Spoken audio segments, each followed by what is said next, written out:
Hey, it's Greg Asimakopoulos on this Friday with the pounding surf in the background. One last visit for this week from the beaches of Southern California, Newport Beach in particular. I can't get enough of this beautiful scene. Whenever I come to the ocean, there are a couple of hymns that I've learned in my life, sung as a kid and led my congregations in 45 years of pastoral ministry. Hymns that relate to the sea. One of which is especially timely now, written by Horatio Spafford in 1873 after his 4 young girls perished at sea. Horatio and his wife Anna would, in their grief, leave Chicago and move to Jerusalem, where they would establish a ministry known as the American Colony, with the sole purpose of getting Christians, Jews, and Muslims to communicate, live together with understanding and peace, communicate the values of their individual faiths. And that's what we need today in the war-torn, blood-stained soil of Israel and Lebanon, to find peace. If only the Spaffords were there to help lead that sort of peace treaty, it would be wonderful, timely. But we can pray to that end, can't we? Well, that hymn that I associate with the ocean that Spafford wrote,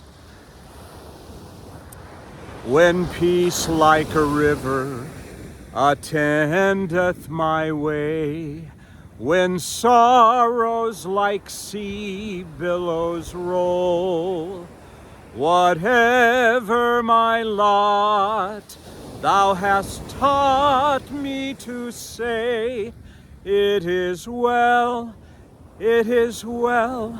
with my soul. Sing with me.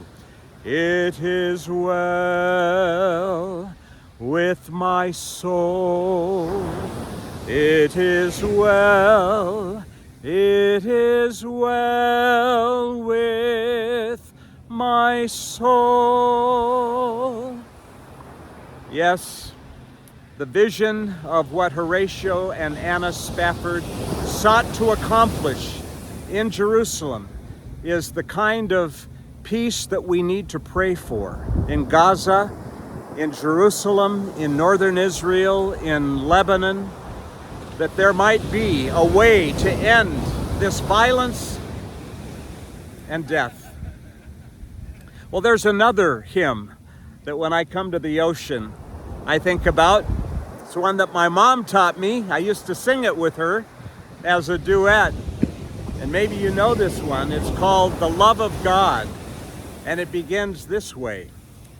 If we with ink the ocean filled, and were the sky of parchment made, were every stalk on earth a quill, and every man a scribe by trade, to write the love of God above, would drain the ocean dry, nor could the scroll contain the whole, though stretched from sky to sky. And the chorus, O love of God, how rich and pure, how measureless and strong, it shall forevermore endure, the saints and angels' song. Don't you love that opening line? If we with ink the ocean filled, and were the sky of parchment made, would every stalk on earth be a quill, and every man a scribe by trade? To write the love of God above would drain the ocean dry, nor could the scroll contain the whole, though stretched from sky to sky. The love of God cannot be defined. It's so incredibly wordless. We can only try. The love of God. Do you know, and sometimes you've probably been told this, it's called maximal love. There's nothing that you or I could do, no matter how terrible, awful, sinful, that would cause God to love us any less than He loves us right now. Nothing. And get this, there's nothing we could ever do so meritorious, good, wonderful, amazing, that would cause God to love us any more than He already loves us. It's called the amazing love of God. In fact, in 1 John,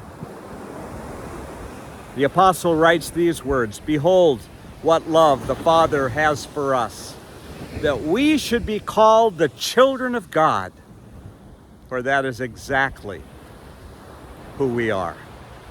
You and I are the children of God that are loved maximally. Say it with me, maximally. Nothing we could do, no matter how awful, that would cause God to love us any less. Nothing that we could do so wonderfully, wonderfully, abundantly awesome that would cause God to love us any more than He already does. Have you contemplated that reality lately? The love of God. Oh, love of God, how rich and pure, how measureless and strong, it shall forevermore endure, the saints and angels' song. As you hear the pounding surf in the background, I invite you to contemplate the love of God that, like the waves, is endless. 24 hours a day, 365 days a year, that water pounds the surf, one wave after another. The love of God, let it wash over you today and this weekend. And may I remind you to gather with God's people on Sunday. And then would you join with me once again as we do this all over again come Monday morning? Let's talk then.